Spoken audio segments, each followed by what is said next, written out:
Jadi wawancara itu adalah sangat penting gitu, karena yang dilihat dari wawancara itu adalah hal-hal yang tidak terungkap di dalam CV. Jadi ketika ada wawancara kerja, kemudian ditanya, "Cynthia, tolong jelaskan mengenai dirimu." Kemudian yang dijelaskan adalah isi dari CV. Ngapain? Karena kami pewawancara kan pasti sudah baca CV-nya kan. Terus harus apa jawabannya? Yang pertama harus menjawab, "Terima kasih sekali, ini kesempatan yang sangat luar biasa untuk menjelaskan kekuatan, kelemahan, dan opportunity yang bisa saya bawa untuk perusahaan ini yang tidak bisa terungkap di dalam CV saya." Wow, Keren. itu udah top notch pembukaannya. Tadi udah dibahas sebenarnya salah satu strategi menjawab satu pertanyaan yang jebakan gitu ya. Tapi sebenarnya kan banyak banget nih pertanyaan-pertanyaan jebakan.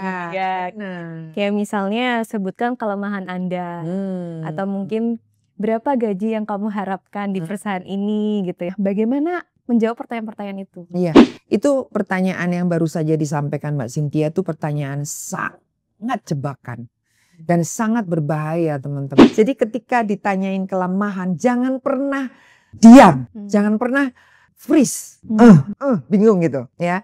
Karena bagi kami ketika seseorang itu tidak bisa menjawab dengan cepat kelemahannya apa, berarti dia sangat sulit introspeksi diri. Dan bisa juga dilihat ketika seseorang tidak dengan mudah bisa menyatakan kelemahannya dengan strategis ya, dengan positif, maka bisa dilihat dia pasti stubborn banget, merasa dirinya paling benar.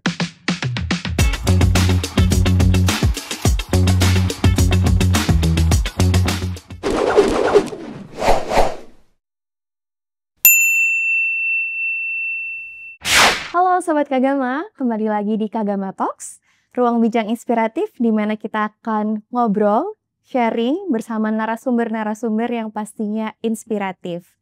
Hari ini kita akan membahas topik yang tidak kalah menarik, masih dalam seri seputar bekerja.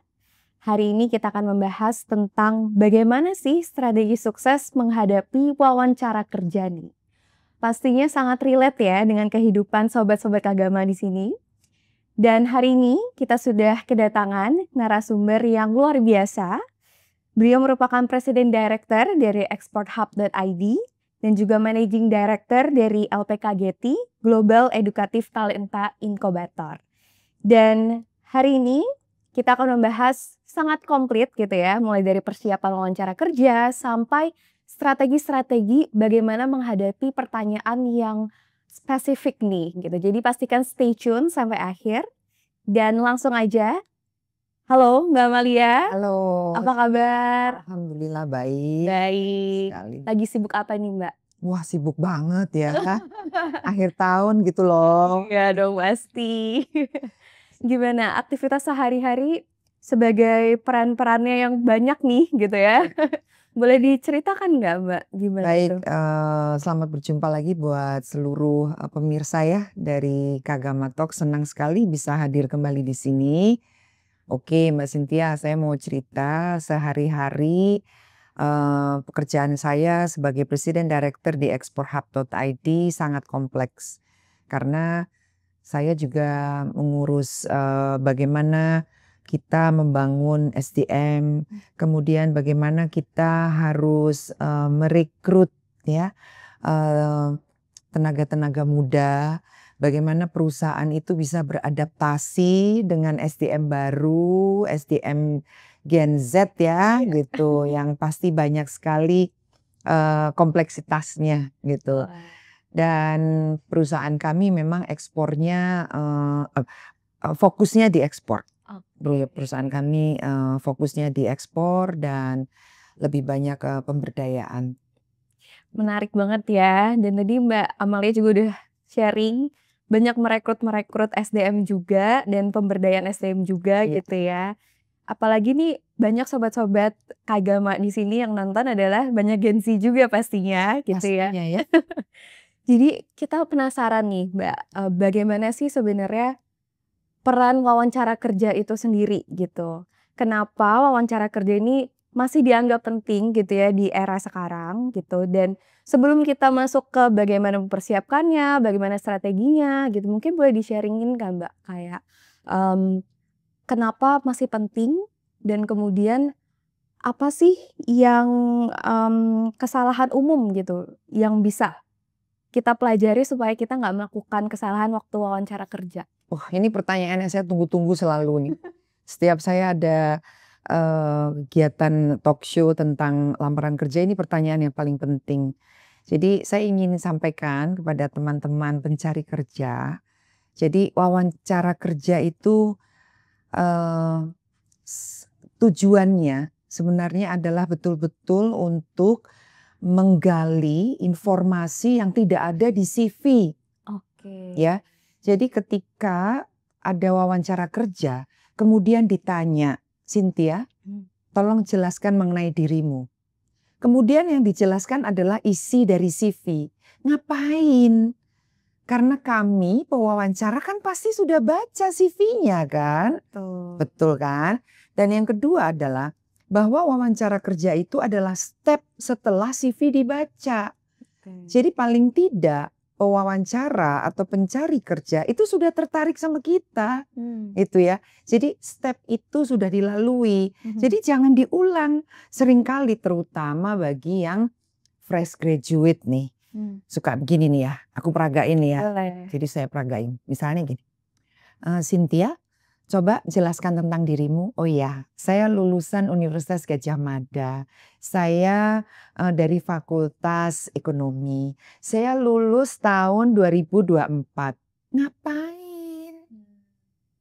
Karena kami sudah baca. Udah tahu gitu Iya, ya. betul. Terus harus apa jawabannya? Yang pertama harus menjawab, "Terima kasih sekali, ini kesempatan yang sangat luar biasa untuk menjelaskan kekuatan, kelemahan, dan opportunity yang bisa saya bawa untuk perusahaan ini yang tidak bisa terungkap di dalam CV saya." Wow, Keren. itu udah top notch pembukaannya. Nah, tapi selalu begini, Oke. Cynthia, seringkali, "Saya kan gak sepede Mbak Amalia, gimana bisa pede?" Nah, itu pertanyaan berikutnya. Nah, gimana itu? Langsung aja dijawab. Ya, gimana bisa pede? Pada intinya begini teman-teman. Nah, untuk supaya kita pede, maka harus mengisi segala macam informasi yang menjadi bahan kekuatan kita untuk pede. Pede itu nggak bisa jatuh dari langit, tidak bisa. Tetapi kita memang harus ada persiapannya. Nah, kita masuk di bahan apa yang dipersiapkan. Oke. Ya. Jadi aku highlight dulu. Jadi wawancara itu adalah sangat penting gitu. Karena yang dilihat dari wawancara itu adalah hal-hal yang tidak terungkap di dalam CV. Sebagai contoh, misalkan bagaimana artikulasinya para calon ini. Kalau ternyata calon tersebut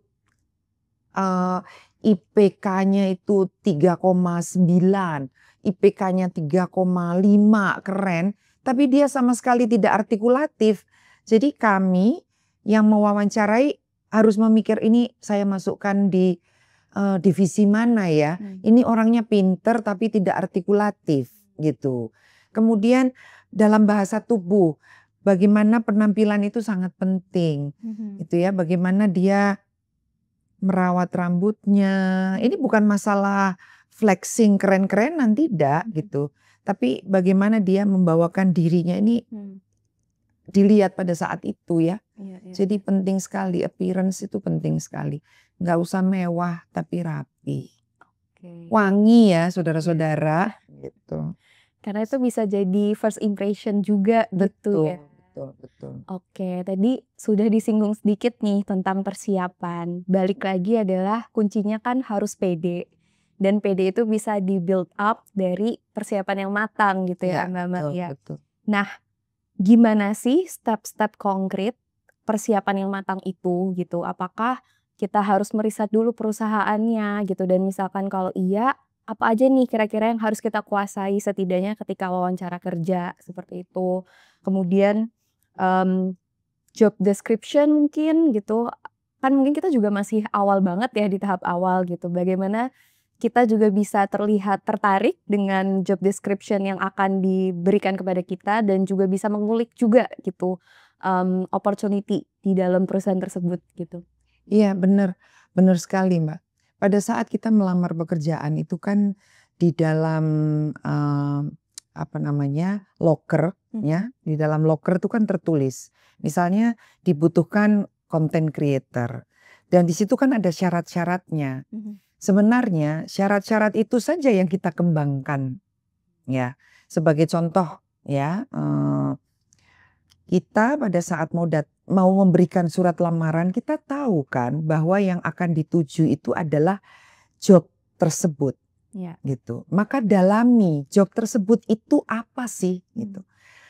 Kan kita bisa tanya sama Besti ya, ChatGPT kan ya, bisa tanya job ini kira-kira knowledge apa sih yang harus dimiliki, skill apa yang harus dimiliki, gitu ya. Nah, tapi kan saya fresh graduate Mbak Amelia, saya belum ada pengalaman ya. Oke, khusus untuk fresh graduate, makanya kalian tuh harus respect terhadap skripsi kalian, gitu. Kalian harus respect terhadap pengalaman pada saat kalian kuliah. Jadi misalnya nih, ditanya, ceritakan tentang dirimu, gitu. Kan kita ini fresh graduate, belum punya pengalaman kan ya Cynthia ya. Maka yang bisa diceritakan ada pengalaman pada saat kuliah. Oke, Bapak dan Ibu, pada saat kuliah saya sangat suka sekali berorganisasi. Saya sangat mudah beradaptasi dan ya bukannya sombong ya Bapak dan Ibu, misalnya yang wawancara cukup banyak ya. Biar santai. Bahwa saya memiliki artikulasi yang sangat baik. Saya memiliki ketertarikan yang sangat kuat terhadap keuangan, terhadap dunia finance. Kalau yang dilamar job description-nya adalah finance, gitu ya. Tapi kalau misalnya yang dilamar adalah bagian, coba Mbak Cynthia bagian apa nih? Hukum, divisinya apa? Di divisinya legal officer. Legal officer. Dia bisa bilang, saya lulusan hukum Universitas Gadjah Mada dan saya sangat tertarik sekali dari dulu untuk bekerja di korporasi. Karena di korporasi, nah tanya ChatGPT kan sebelumnya kan, karena di korporasi itu saya bisa berlatih tentang disiplin, saya bisa berlatih tentang struktur organisasi yang mapan. Nah, sehingga pewawancara kan lihat ini benar-benar well prepared. Berarti pada saat saya meng-hire dia, saya sudah bisa memiliki seseorang yang sudah punya standar operation dirinya untuk mempersiapkan segala hal. Gitu. Dia nggak asal datang, asal duduk dan minta pekerjaan. Begitu. Nah, kenapa kita bisa pede seperti itu? Karena kita udah belajar sebelumnya. Nah, saya ini udah hampir 15 tahun Mbak Cynthia untuk berhubungan terus ya, banyak wawancara dan hire banyak fresh graduate.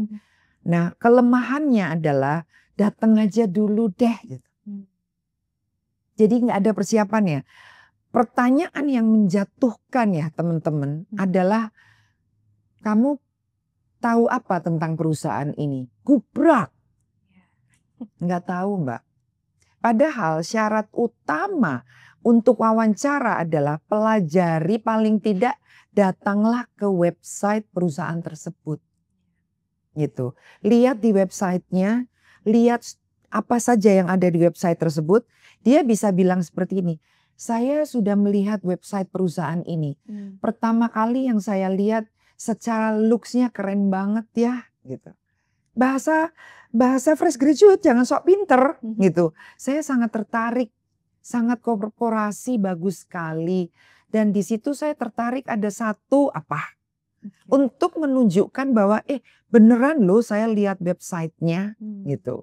Atau saya tertarik sekali Instagramnya perusahaan ini, dikelolanya dengan bagus banget, agensinya keren deh misalnya gitu. Jadi pewawancara itu bener-bener nih pakai persiapan gitu ya. Jadi seringkali Mbak kalau datang itu kayak clueless gitu. Ditanyain kamu tahu apa tentang perusahaan ini? Ya, diulang namanya. Ini adalah PT ini yang bergerak di bidang ini. Tidak. Sebetulnya yang dicari oleh pewawancara adalah sejauh mana kamu melakukan digging terhadap informasi mengenai perusahaan ini. Gitu. Banyak sekali pertanyaan-pertanyaan jebakan, Mbak. Gitu ya. Nah, nanti saya kasih rahasianya. Siap. Sebelum ke situ gitu ya Mbak Amalia. Kalau tadi di-sharingkan tentang fresh graduates gitu. Ya. Nah, bagaimana nih kalau misalkan kita-kita yang misalkan kita udah punya pengalaman berapa tahun kerja, 5 tahun let's say atau berapa gitu. Kemudian kita mau mencari opportunity lain yang mungkin lebih baik gitu ya. Bagaimana kita menunjukkan di tahap perkenalan itu tetap punya sense yang humble, yang masih mau belajar, tapi juga menunjukkan bahwa kita tuh udah punya pengalaman sekian-sekian loh gitu. Itu Iya. gimana itu? Gini Mbak Cynthia, pada intinya kami pencari kerja itu juga sangat hati-hati terhadap kandidat yang sudah memiliki pengalaman kerja. Terutama kandidat yang kutu loncat ya. Setahun di sini, setahun di sini, setahun di sini itu kami sangat berhati-hati gitu. Nah, jadi saya bagi untuk para pencari kerja yang CV-nya setahun pindah, setahun pindah, setahun pindah, itu pertanyaannya lebih berat pasti. Pasti pertanyaan kenapa kamu setahun pindah gitu. Jangan dijawab dengan jawaban-jawaban yang generik. Kami sudah hafal jawabannya. Saya ingin mencari kesempatan yang lebih baik. Saya mencari tantangan yang lebih baik. Buat saya itu jawabannya generik gitu. Nah, saya sarankan jawabannya adalah sebuah kejujuran yang strategis. Gimana itu Mbak? Ya, kejujuran yang strategis itu adalah setelah 1 tahun saya di perusahaan tersebut, saya melihat bahwa opportunity saya untuk berkembang itu memang kurang gitu. Environment-nya kurang kondusif. Gitu. Jangan pernah menyatakan bahwa environment-nya itu nggak asik, orangnya, politiknya nggak asik. Itu kalimat-kalimat yang tidak profesional. Kalimat-kalimat yang profesional itu diksi-diksinya teman-teman harus mencari diksi-diksi yang profesional. Caranya gimana? Ya tadi persiapan. Jadi kalau ditanya kenapa dengan perusahaan kamu yang lama? Perusahaan saya yang lama itu ruang saya untuk berkembang cukup terbatas. Gitu. Kenapa? Karena gilir kacang gitu ya. Gilir kacang itu ya, Pak saya jelaskan ini sangat Jawa sekali. Jadi harus menunggu atasan itu pensiun baru kita menggantikan. Jadi kan berat ya Pak, padahal saya ingin berkembang dan umur saya kan masih muda. Saya ingin ada percepatan dan perusahaan tersebut tidak kondusif, tidak memberikan ruang tersebut. Diksinya itu diksi-diksi profesional dan itu harus dipelajari teman-teman. Gitu. Nah, kemudian pertanyaan yang menjebak lainnya adalah kamu sudah, ini yang tadi 1 tahun ya. 1 tahun itu paling krusial jebakannya adalah ini kenapa kamu kok 1 tahun pindah? Gitu ya. Itu pertanyaan jebakan. Sekarang untuk pencari kerja yang sudah 3 tahun atau 5 tahun. Nah, salah satu yang sangat profesional juga ya Mbak Cynthia, itu bisa disampaikan adalah selama 3 tahun saya mengerjakan hal yang sama. Gitu.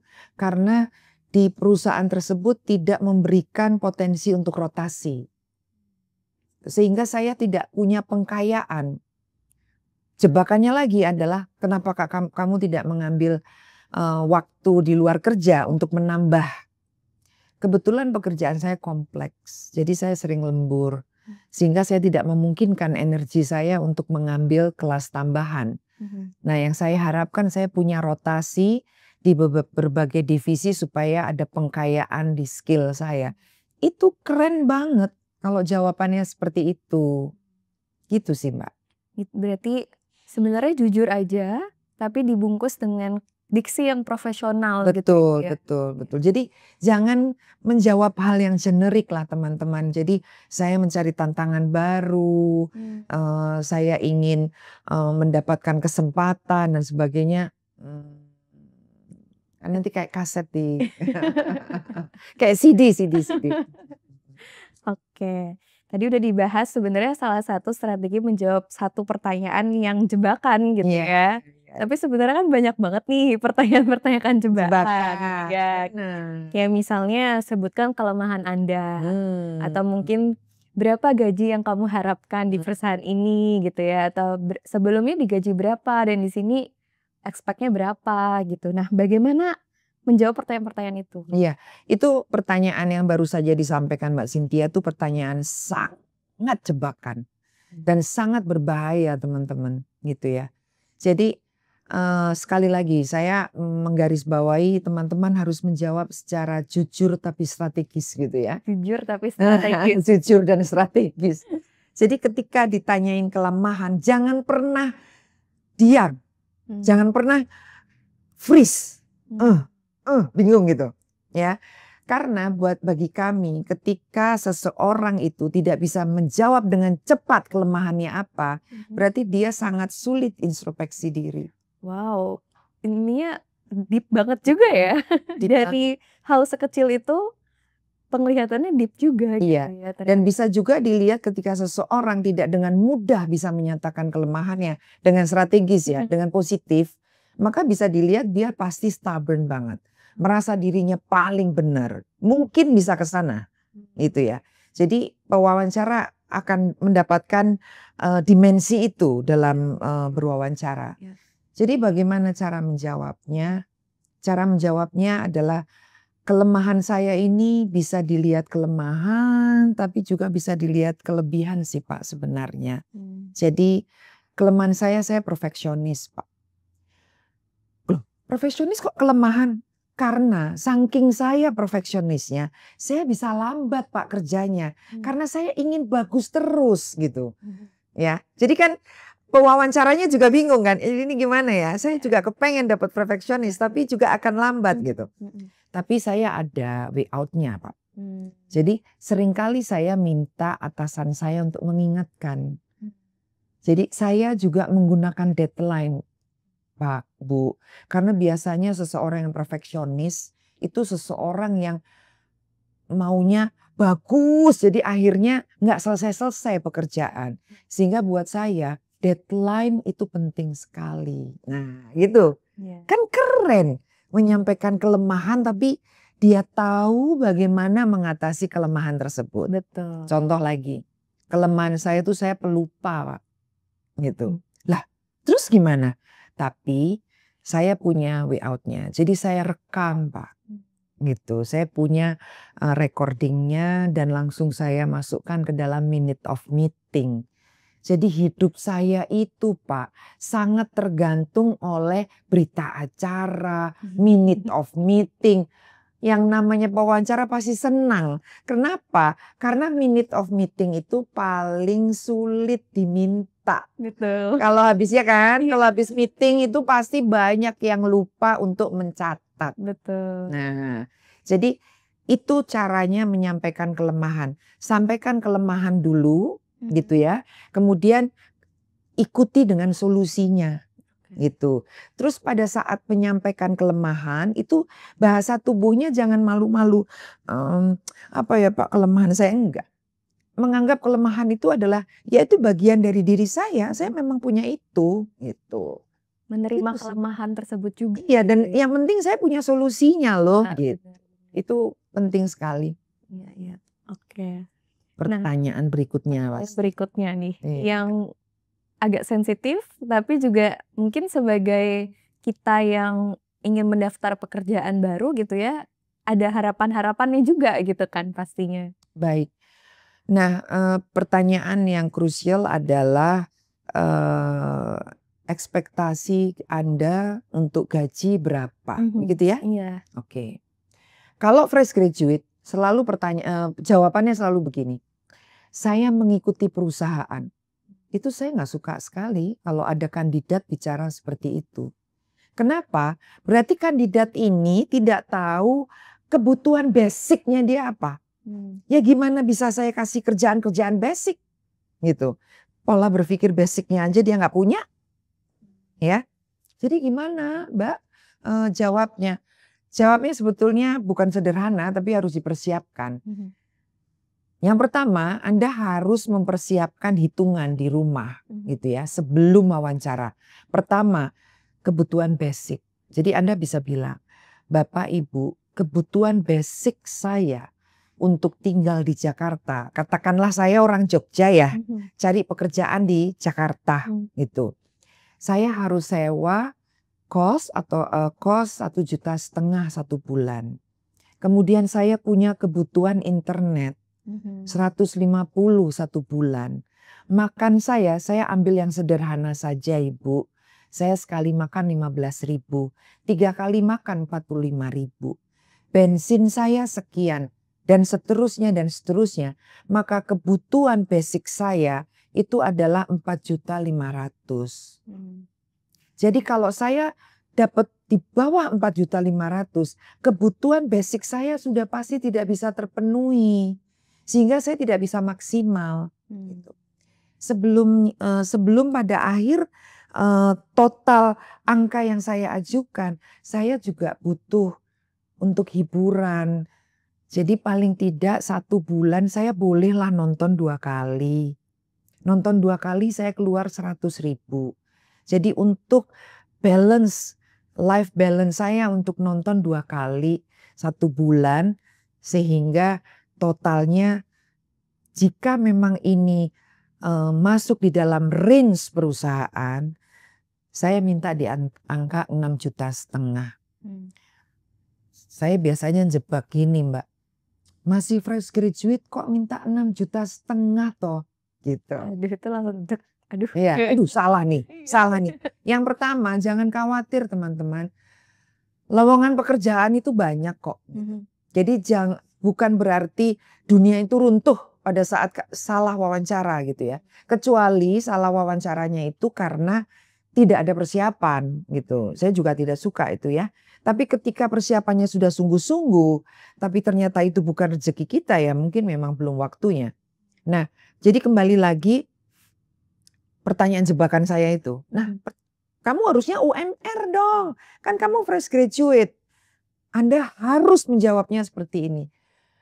Menurut saya harus menghargai apa yang saya sudah lalui, pendidikan saya sebagai S1. Saya tidak akan memberikan keadilan kepada diri saya ketika saya membiarkan diri saya di UMR, Bapak. Karena ketika saya sudah masuk di perusahaan Bapak, maka skill yang saya dapat di universitas itu layak Bapak hargai di atas UMR. Saya biasanya jebak lagi. Emang skill kamu yang kamu dapat apa sih? Kan kamu fresh graduate. Gitu. Nah itu ChatGPT memang. Kita harus belajar ya. Nah kita harus menjawabnya adalah ketika kita belajar di tingkat sarjana Bapak dan Ibu. Sebetulnya yang diajarkan kepada dari universitas kepada kami ini adalah logika berpikir. Jadi ketika Bapak meng-hire saya, meskipun saya belum memiliki pengalaman kerja, tapi paling tidak saya sudah memiliki logika berpikir. Kemudian saya sudah punya critical thinking, karena itu yang diajarkan di universitas. Gitu.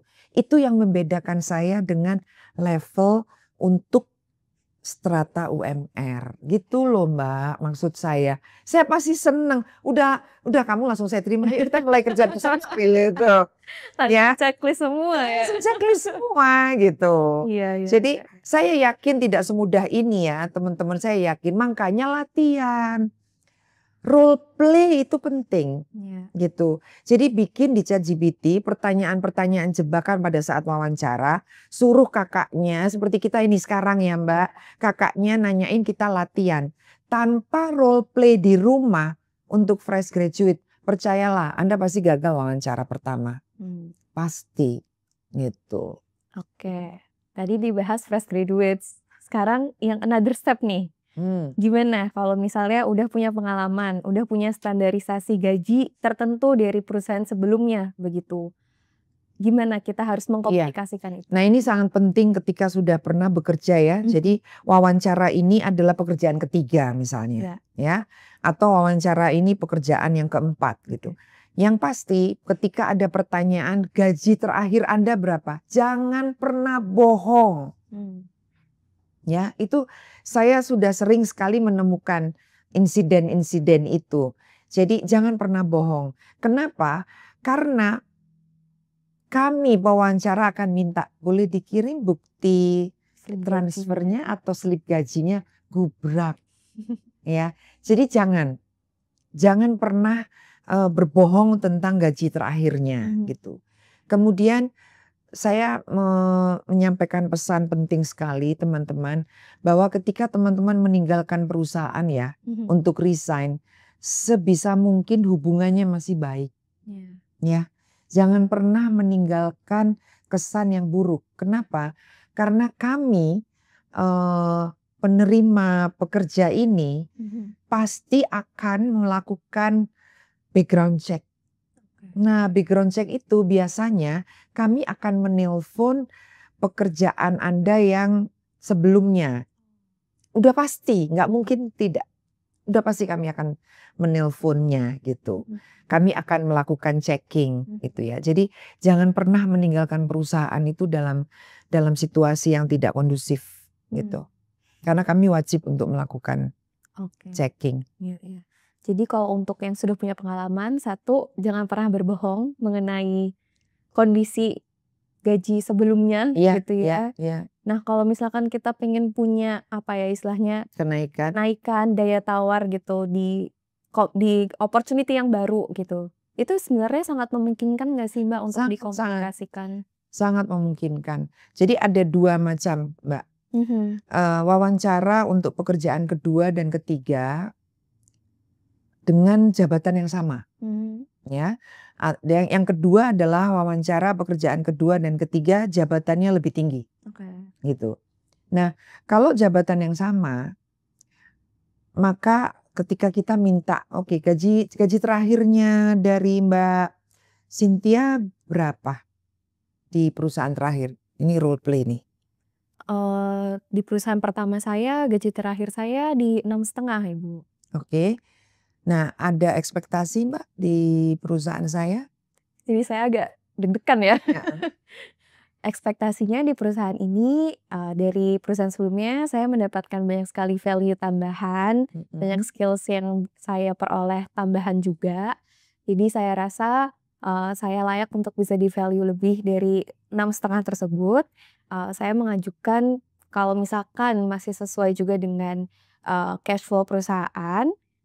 Dan saya juga berkomitmen untuk terus belajar dan berkembang di sini. Saya mengajukan di 8,5 Ibu. Nah itu keren sekali jawabannya teman-teman. Keren banget. Keren. Nah tadi jawabannya sudah perfect tuh, udah keren banget. Tinggal ditambah satu teman-teman. Bahwa dengan Bapak memberikan saya tambahan value benefit yang saya terima, Bapak tidak akan melalui masa adaptasi. Dengan Bapak meng-hire saya sekarang, besok saya udah bisa gigi 5. Karena saya sudah punya pengalamannya, saya sudah punya komitmennya, dan saya sangat mudah dalam teamwork ya Pak, ada di CV saya. Sehingga saya udah bisa langsung gigi 5. Sehingga masa adaptasi itu Bapak akan tidak lagi punya. Jadi bisa langsung biaya yang harus Bapak keluarkan untuk masa adaptasi itu tidak perlu dikeluarkan. Gitu. Karena saya sudah siap kerja. Jadi jawabannya Mbak Cynthia sudah perfect banget. Tinggal ditambahin ini penting sekali adalah adaptasi. Karena biasanya begini Mbak Cynthia. Perusahaan-perusahaan itu ketika meng-hire SDN baru. Kami itu sebetulnya merugi. Karena kami akan kehilangan 2 bulan sampai 3 bulan probation. Karena 3 bulan probation itu adalah masa adaptasi. Adaptasi tentang culture perusahaan, adaptasi tentang proses bisnis perusahaan, ya kan? Adaptasi mengenai job description yang baru gitu. Jadi sebetulnya perusahaan itu merugi memberi masa probation ini gitu. Nah, kalau seorang kandidat bisa meyakinkan bahwa bapak atau ibu tidak perlu harus spend 3 bulan untuk masa adaptasi, itu akan sangat menguntungkan buat kami gitu. Itu bocorannya. Menarik ya. Iya dong. Kalau nggak dikulik di sini kita nggak tahu ini Mbak Amalia. Oke, nah tadi itu kalau pertanyaan-pertanyaan yang sebenarnya cukup bersinggungan dengan personal dan background kita sebelum-sebelumnya gitu ya. Nah, kalau misalnya ada pertanyaan-pertanyaan teknis gitu terkait role kita gitu, mungkin bisa dikoreksi juga ya nanti ditambahkan Mbak Amalia. Kadang kan misalnya kita tulis di CV pengalaman kita apa nih gitu, terus mungkin akan dikulik lebih dalam yang tidak kita tuliskan tapi seputar pengalaman-pengalaman kita di CV gitu, yang artinya secara teknis gitu kan. Gimana kita mempersiapkan itu gitu dan mungkin ada hal-hal yang mungkin kita belum tahu, ada hal yang belum kita pernah lakukan sebelumnya gitu, tapi kita pengen terlihat, saya pernah nih, istilahnya mungkin sedikitlah bersinggungan dengan teknis tersebut gitu. Gimana kita membungkusnya dengan profesional tapi tetap meyakinkan gitu? Iya, benar Mbak Cynthia. Seringkali pewawancara itu ingin melihat skill apa yang kita miliki, ingin melihat pengalaman yang kita sudah jalani dengan apa ya? Dengan pertanyaan seperti ini, ceritakan apa yang kamu kerjakan di perusahaan yang lama. Oke, di perusahaan yang lama kan saya sebagai sekretaris direksi, ini jawaban umum ya, jawaban umum. Saya melakukan checking, membuat agenda buat direksi, membaca naskah yang untuk direksi, itu aja. Itu sama sekali nggak penting karena saya juga udah tahu lah corporate secretary itu isinya apa kan saya juga tahu gitu. Nah, yang menarik adalah ketika kita mampu untuk di pekerjaan saya yang selama ini saya kerjakan ada sesuatu yang sangat menarik. Yaitu ketika saya report langsung ke CEO gitu. Nah, pada saat saya harus melakukan report langsung kepada CEO, saya harus mempersiapkan A, B, C, D gitu. Atau misalnya saya bekerja di bagian pemasaran gitu. Saya sebagai supervisor marketing. Nah, saya bekerja di dalam sebuah tim di mana tim saya ini timpang. Karena harusnya kami itu kalau harus dikerjakan tuh harusnya 8 orang, tapi kami cuma punya 3 orang. Sehingga di situ saya belajar mengenai multitasking. Nah, hal-hal seperti itu kan jadi aduh asik banget ya ini anak ya gitu ya. Bisa melihat sisi strategisnya gitu. Jadi kemudian saya punya pengalaman yang sangat pahit. Nah, itu penting disampaikan. Dan saya belajar dari pengalaman tersebut. Saya waktu itu sangat tidak disiplin terhadap minute of meeting. Saya tidak bikin minute of meeting, ternyata ada musibah dan apalah dan sebagainya. Kemudian harus ditimpalin yang positif.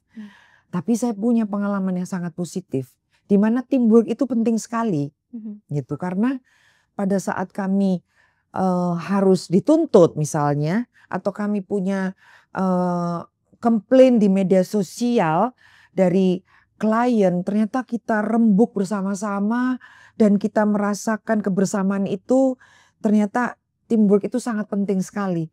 Jadi buat saya kita tuh nggak bisa bekerja sendiri ya Pak ya gitu. Nah seperti itu ya, itu bisa ya Bu Amalia udah 15 tahun masih bisa begitu Ibu gitu kan misalnya.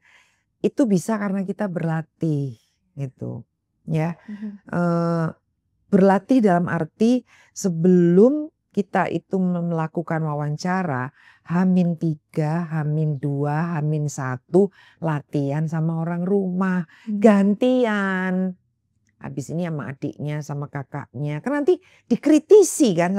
Aduh kamu kaku banget sih gitu. Aduh kamu medok banget sih bahasanya gitu kan ya. Jadi ngerti apa yang harus Tuh. diusahakan lagi gitu. Sama satu lagi Mbak Cynthia, saya sering lakukan sampai hari ini. Oke. Ya, kalau saya mau seminar, saya mau apa namanya acara-acara besar, itu saya selalu di depan kaca.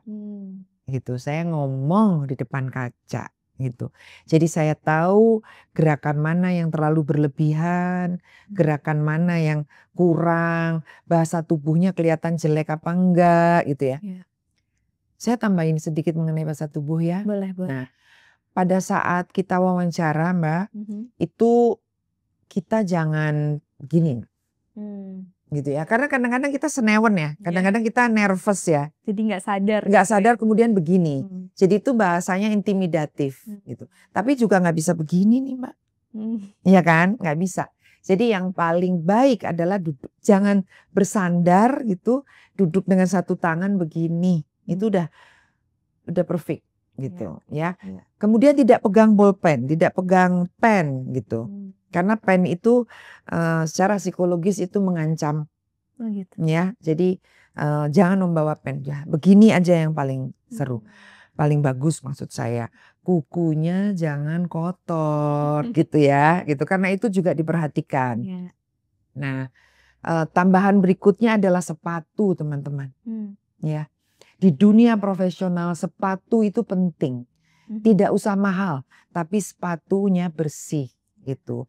Kalau bisa disemir dulu gitu, nggak perlu baru, disemir dulu gitu. Kemudian jangan over make up, gitu. Itu juga penting. Jangan over make up dan yang terpenting sekali jangan berkeringat, gitu. Jadi pada saat mau wawancara bawa kalau tisu itu sering kali ya, saya juga kalau wawancara dia bersihin pakai tisu, tisunya tinggal ketinggalan tuh kan nggak asik banget ya, gitu. Jadi mungkin pakai sapu tangan handuk dan ini jarang diperhatikan nih Mbak, jarang diperhatikan. Jadi saran saya ketika mau wawancara teman-teman, apalagi wawancaranya udah one on one ya, nggak bareng-bareng banyak orang satu-satu secara bersamaan. Tapi ini kalau wawancaranya udah cuma 3 kandidat atau 4 kandidat, datang 30 menit sebelumnya ke toilet cuci muka ya supaya bau mataharinya hilang gitu ya. Dan make upnya juga jangan terlalu overdo dan tarik nafas supaya tenang. Gitu sih Mbak. Iya, jadi persiapan secara penampilan itu juga sangat-sangat mendukung gitu Ibu ya. Oke, nah kalau tadi tentang teknis wawancara offline gitu. Tapi kan sekarang kita sudah banyak juga ada wawancara-wawancara yang online gitu kan, lewat Zoom. Itu gimana persiapannya? Mungkin secara persiapan appearance, intonasi, cara duduk, cara menjawab, cara menatap gitu ya. Mungkin ada tips-tips khususnya. Pada intinya saya nggak suka wawancara Zoom. Pada intinya kalau saya sudah sangat tertarik sekali dengan kandidat ini, saya menghindari wawancara Zoom sebenarnya ya. Tapi kalau ternyata harus wawancara Zoom, yang pertama adalah cahaya ya teman-teman ya. Cahaya itu penting sekali gitu. Jadi jangan ala kadarnya. Kemudian tolong diperhatikan di bagian belakang. Jadi saya tahu mungkin ada teman-teman yang tidak punya ruang khusus di rumah gitu ya. Tapi ya jangan acak adul gitulah di belakangnya. Atau pakai virtual background. Ada laptop yang nggak bisa juga Mbak. Tapi bisa dicari yang blur mungkin gitu ya.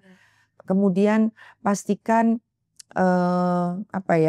pastikan wifi-nya aman gitu. Makanya kalau nggak aman ke resto aja lah. Ya modal dikit lah ya ke working space gitu ya. Nah itu penting sekali. Nah kemudian kalau harus di rumah, terus kemudian seringkali kan lewat ada tukang jualan, tak dan sebagainya. Berhenti. Berhenti dan sampaikan, maaf sekali ya Bapak Ibu karena ini saya di rumah, jadi kita berhenti sebentar ya supaya yang lewat itu selesai dulu gitu. Terus yang kedua ketika ada azan, harus dari kita nih yang minta berhenti. Bapak Ibu mohon maaf ada azan di sebelah rumah karena masjid, saya berhenti dulu ya gitu. Nah seperti itu penting sekali. Dan pada saat di Zoom ditatap kameranya ditatap gitu. Jadi pada saat di Zoom itu ditatap kameranya gitu ya.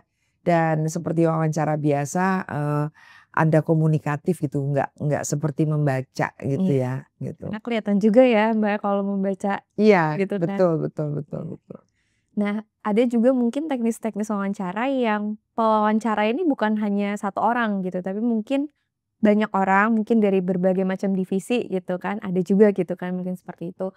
Tipsnya gimana Mbak spesifiknya? Oke, pasti teman-teman nervous ya, diwawancara satu orang aja nervous. Iya.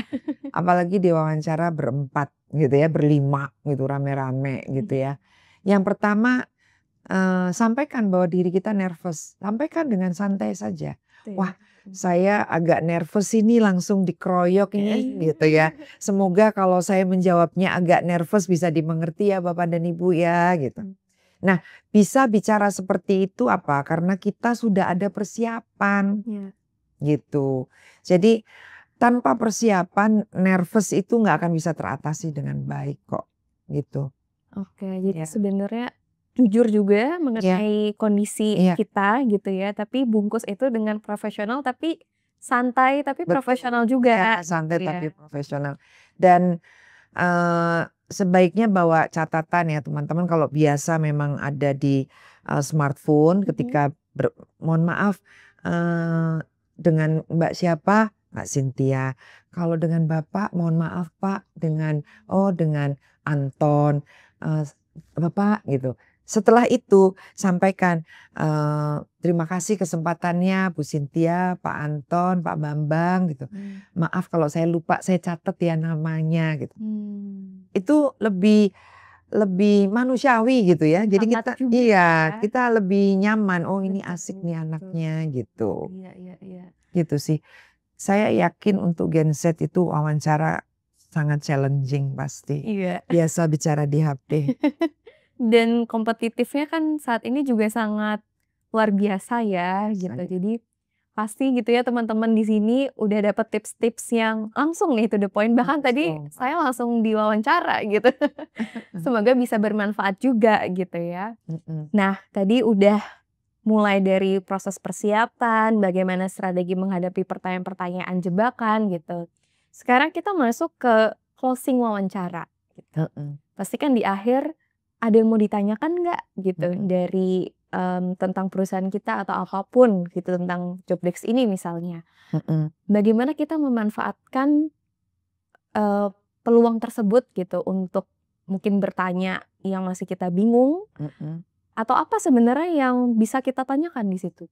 Oke, yang pertama seringkali tidak ada jawaban kalau kita tanya. Ada pertanyaan dari Anda, dari kandidat kepada kami gitu ya, pasti nggak ada. Banyak kan nggak ada. Nah, menurut saya dan ada, kalaupun ada pertanyaannya generik gitu, kayaknya pertanyaan yang diapalin gitu, template gitu ya. Kalau menurut saya apakah ada pertanyaan? Nah, tanyakan seberapa penting posisi tersebut di dalam perusahaan gitu. Seberapa urgent bahwa posisi ini dibutuhkan gitu. Kemudian juga bisa ditanyakan bahwa yang saya suka, kalau saya pribadi sih saya suka sekali ketika kandidat itu bertanya satu, di sini proses untuk development SDM-nya seperti apa. Itu saya suka. Ketika seseorang, apalagi kalau dia fresh graduate ya, bertanya seperti itu tuh saya hargai sekali. Kemudian yang kedua adalah pertanyaan yang juga sangat penting adalah tolok ukur keberhasilan untuk individu di dalam perusahaan ini menggunakan mekanisme seperti apa gitu. Itu sangat penting juga ditanyakan gitu. Kemudian yang ketiga adalah culture perusahaan ini seperti apa gitu. Itu 3 pertanyaan kunci yang sangat penting. Dan ini bukan pertanyaan formalitas ya teman-teman ya. Karena ketika sudah disampaikan, diinformasikan jawabannya, maka 3 hal tersebut itu teman-teman harus nanti kalau keterima 3 hal ini harus diingat. Gitu ya. 3 hal ini harus diingat. Seberapa penting posisi tersebut, bagaimana perusahaan tersebut mengembangkan SDM-nya, dan ketiga culture-nya seperti apa. Begitu. Nah, itu sangat penting sekali. Langsung nih kita dikasih tips 3 Iya, poin penting benar. yang bisa ditanyakan. Nanti jangan-jangan gini, menurut podcast Kagama Talks, saya harus menanyakan ini, jangan gitu ya. Dalam hati aja. Dalam hati aja. Benar. Oke. Nah, setelah itu kemudian biasanya closing statement gitu. Gimana kita menutup sesi wawancara tersebut dengan memberikan kesan yang oke nih gitu. Oke, baik.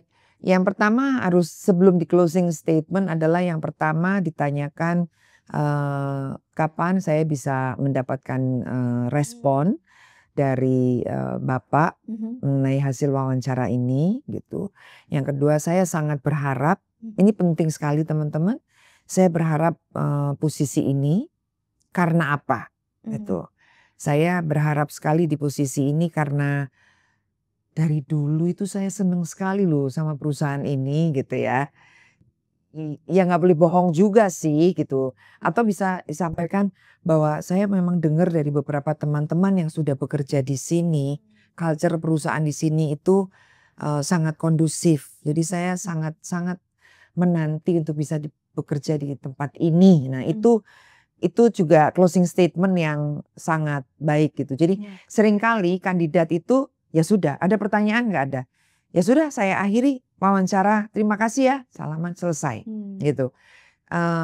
Kita bisa menginterupsi dengan mohon maaf Bapak dan Ibu, saya ingin menyampaikan bahwa saya sangat berharap untuk bisa diterima di perusahaan ini. Jadi saya sangat menunggu respon dari hasil wawancara ini. Itu sangat penting untuk disampaikan ya. Tapi menarik juga nih Mbak, walaupun misalnya situasi pewawancara langsung cut gitu ya, kayak oke udah selesai gitu. Bagaimana kita juga menunjukkan inisiatif gitu ya untuk menutup wawancara tersebut dengan epic gitu istilahnya ya. Supaya pewawancara juga tahu bahwa maaf ya saya juga ada harganya, nggak bisa kamu hanya langsung berdiri gitu, ya kan? Maaf Pak, saya pertanyaan satu lagi gitu. Jadi dia juga akan merasa bahwa Anda sangat profesional gitu ya, gitu. Itu sangat penting sekali. Oke, pertanyaan terakhir. Bagaimana sih tanda-tanda atau apakah bisa gitu kita lihat tanda-tanda wawancara hari ini berjalan baik nih, setidaknya punya perasaan pulang dari wawancara tuh optimis gitu. Ada nggak sih kayak gitu sebenarnya? Lihat aja di waktu wawancara. Jadi kalau wawancaranya tidak ada pertanyaan yang lebih dalam lagi gitu ya, itu biasanya lupakanlah gitu ya, gitu. Jadi wawancara buat saya hanya 10 menit, 15 menit itu tanda bahwa udahlah kita cari yang lain aja deh gitu ya. Buat saya minimal 30 menit gitu. Karena harus banyak hal yang harus digali, diulik gitu ya. Dan menurut saya itu aja tandanya gitu. Nah, tapi saya perlu juga memberikan tips ya buat teman-teman ketika pewawancaranya itu nggak asik, ya. Seringkali kita akan bertemu dengan pewawancara yang sangat angkuh gitu ya, dan sangat tidak menghargai gitu. Jangan melemah teman-teman, jangan. Saya sangat menyarankan ketika teman-teman bertemu dengan wawancara yang sangat angkuh ya, yang sangat nggak santun gitu ya, tidak menghargai kandidat, saya sarankan tidak masuk di perusahaan itu sih, gitu ya. Karena dia adalah personalia ya. Itu diksi zaman saya ya. HR, dia di bagian HR. HR itu sangat penting. HR itu adalah jantung perusahaan di mana bisa merepresentasikan perusahaan tersebut menghargai SDM-nya atau tidak. Itu penting teman-teman. Ya, jangan khawatir lah. Jangan khawatir teman-teman. Banyak kok kesempatan itu akan datang terus. Kesempatan akan datang terus. Jadi ketika pewawancara itu sudah tidak menghargai teman-teman ya, disuruh datang jam 10, dia wawancara jam 12. Tinggalkan. Itu tidak, saya bukan marah-marah loh ini ya. Saya bukan marah-marah. Tapi saya ingin teman-teman itu punya penghargaan terhadap diri teman-teman sendiri gitu ya. Anda sekolah lama loh gitu ya. Dan Anda disekolahkan orang tua Anda loh gitu. Jadi Anda harus menghargai diri Anda sendiri gitu. Jadi kalau sudah disuruh tunggu 1 jam sampai 2 jam, dia baru teman-teman wawancara. Kalau buat saya 1 jam udah nggak datang, saya tinggalkan kok gitu. Itu berarti menunjukkan kultur dari perusahaan tersebut sudah tidak menghargai SDM-nya. Apalagi pada saat wawancara dengan bahasa tubuh yang intimidatif, kemudian dengan bahasa yang kamu tahu apa kamu, bukan bercanda ya. Kalau bercanda kan kita bisa lihat ya, bercanda gitu. Tapi kalau serius dan dia mengintimidatif, please teman-teman tinggalin aja. Ya, itu berarti perusahaan tidak menghargai SDM-nya. Itu sih menurut saya, Mbak. Menarik ya, bagaimana kita juga harus mengerti value diri kita juga. Betul banget. Anda layak dihargai loh, udah S1 bayangin, ya nggak sih? Benar. Oke. Nggak kerasa Mbak Amalia kita ngobrol banyak banget, ini daging semua. Aduh, alhamdulillah, seneng dengernya. Semoga bisa bermanfaat juga gitu ya buat teman-teman Kagama di sana. Nah, kalau boleh disimpulkan Mbak Amalia, 3 tips ringkasnya untuk wawancara kerja. Apa aja itu Mbak? Yang pasti Anda harus tahu apa yang Anda mau. Oke. Ya, jadi jangan asal cari pekerjaan gitu. Jadi Anda harus yakin perusahaan yang dituju itu apa, job description-nya itu apa. Itu Anda harus yakin. Yang kedua, persiapkan dengan baik-baik. Jangan asal datang, jangan asal bawa diri gitu ya. Persiapkan baik-baik itu bukan penampilan loh teman-teman. Bukan penampilan saja. Bukan.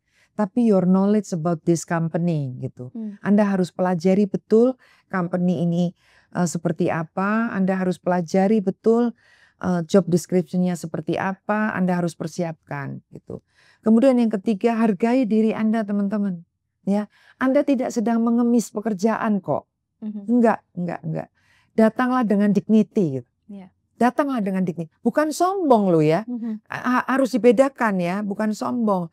Tapi Anda harus memposisikan diri Anda bahwa Anda layak untuk dihargai. Betul. Terutama untuk fresh graduate nih, gitu. Saya suka miris gitu ya kalau fresh graduate kemudian memposisikan dirinya yang udah pekerjaan apa aja deh Bu, pokoknya saya masuk. Aduh, malah saya nggak terima gitu. Jadi jangan seperti itu. Anda harus punya kepercayaan bahwa Anda memang layak untuk dihargai. Itu sih teman-teman. Luar biasa banget.